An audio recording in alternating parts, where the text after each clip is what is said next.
Developing tonight, the Justice Department has just released the first round of documents related to convicted sex offender Jeffrey Epstein. But some of the lawmakers who passed the bill requiring the release say the Trump administration is not complying with the law. Erica Brown has the latest from Capitol Hill.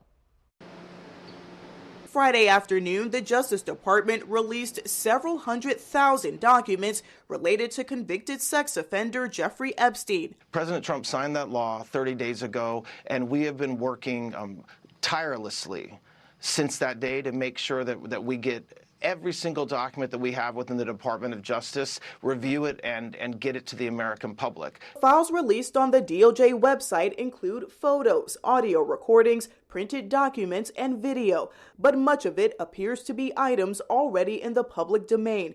Some members of Congress and survivors who push for the law tell CBS News the redactions are heavier than expected.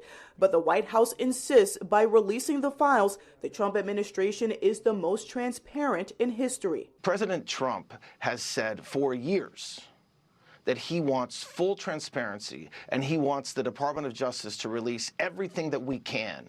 The release did not contain all of the files, as the Justice Department says it is reviewing the documents to protect victims' identities. I expect that we're going to release more documents over the next couple of weeks. So today, several 100,000, and then over the next couple weeks, I expect several 100,000 more. Two leading Democratic lawmakers called any delay a violation of federal law and said they are exploring legal options to compel the department to release all of the files. Erica Brown, CBS News, Capitol Hill. CBS News Justice correspondent Scott MacFarlane has been following this story from the beginning. He spoke with our Annie Yu shortly after those files were released. Scott MacFarlane. Scott, a highly anticipated moment. Of course, Justice Department just began releasing files minutes ago. What kinds of documents are we expecting to see in this release? Records from different agencies inside the federal government. That's how they're classified and that's how they're categorized. For example, the Bureau of Prisons records about Jeffrey Epstein's time in federal lockup are there. The FBI's records from their investigation of Epstein and his co-conspirator Ghislaine Maxwell. And you'll have not only the agency by agency records, you'll have heavily redacted investigative records from the prosecutions of Epstein and Maxwell. But we're talking about tens of thousands of pages of records, heavily redacted. It's going to take some time, Annie. It's going to take days just to get a measure of this, of what's there, what's not there, and what to make of things that come without context and are now publicly disseminated. This also may not be the entirety of it. The Deputy U.S. Attorney General this morning, Annie, said there's going to be hundreds of thousands more coming out over the coming days and coming weeks.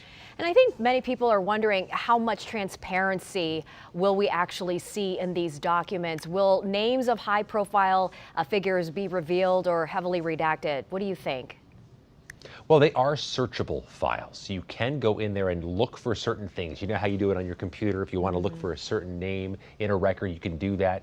These records allow that opportunity as well. That's required under the federal law that called for the release of these files, that they be released and that they be searchable.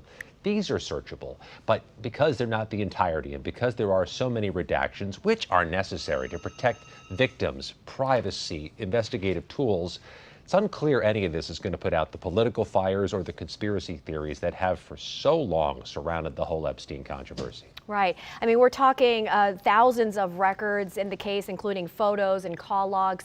So what would be the next step here? Well, if there's another batch to be had, that batch would come out, and it's coming out over the holiday time period if the estimate from the Deputy Attorney General is going to hold up. So coming weeks, coming days.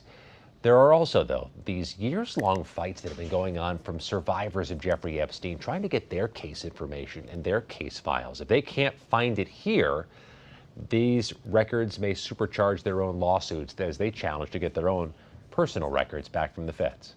All right, long-awaited files being released on this Friday afternoon. CBS News Justice correspondent Scott MacFarlane, thank you so much for your insight, and thanks, Annie. Have a happy holiday. Tonight.